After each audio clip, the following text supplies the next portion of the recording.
അത് പോട്ടെ മോളെ, ഈ വീട്ടുകാര്യങ്ങളൊക്കെ നോക്കുന്ന ആരാ? ആ ഉർവശി. അപ്പൊ നീ ആരാ? ഇവിടുത്തെ വേലക്കാരിയോ?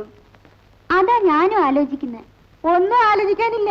ആ താക്കോലിന് കൈ വാങ്ങിച്ചോ, ഇല്ലെങ്കിൽ നീ നാളെ വഴിയാധാരമായി പോവും. എത്ര പറഞ്ഞിട്ട് അച്ഛന് മനസ്സിലാവുന്നില്ലല്ലോ. അവനൊരു മരങ്ങോടനാ. അവള് കാശ് മുഴുവൻ മൂട്ടിച്ചെടുത്ത് അവളുടെ അച്ഛനമ്മയ്ക്കും കൊണ്ട് കൊടുക്കും. ഞാൻ പൊട്ടിയോ പൊട്ടക്കണ്ണിയോ ഒന്നും അല്ല.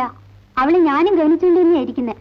വേണം വേണം മോളെ, അവള് ചെറുപ്പമാണ്.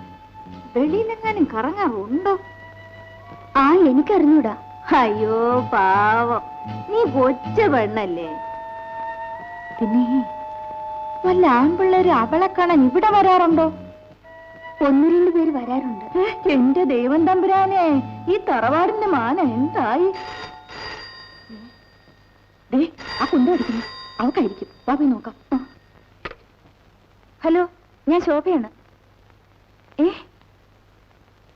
ആരും ഇല്ലേ ഇവിടെ?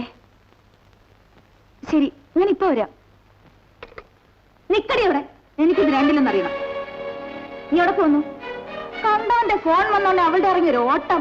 അതിന് ഈ വീട്ടിൽ നടപ്പില്ല. എനിക്കിഷ്ടമുള്ളടത്ത് പോവും. നിങ്ങളാരാ ചോദിക്കാൻ? നീ പോമടി അഹങ്കാരി, മര്യാദയ്ക്ക് സംസാരിക്കും. നിന്റെ തോന്നിയാസനി ഇവിടെ നടപ്പില്ല. എന്റെ ഭർത്താവിന്റെ ചേച്ചിയായി പോയതുകൊണ്ട് നിങ്ങളെ ഞാൻ തിരിച്ചടിക്കുന്നില്ല. കൃഷ്ണ,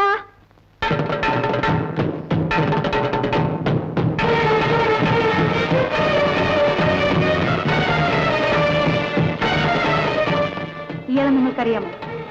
എന്റെ നന്ദിയുള്ളൊരു ജോലിക്കാരനാ. പക്ഷേ നിങ്ങൾ ഇയാൾക്ക് ആരുമല്ല. ഇനി എന്റെ ദേഹത്ത് തൊട്ടാൽ നിങ്ങളുടെ കൈ മാത്രമല്ല തലയും കണ്ടില്ലെന്ന് വരും. ഓർമ്മയിരിക്കട്ടെ.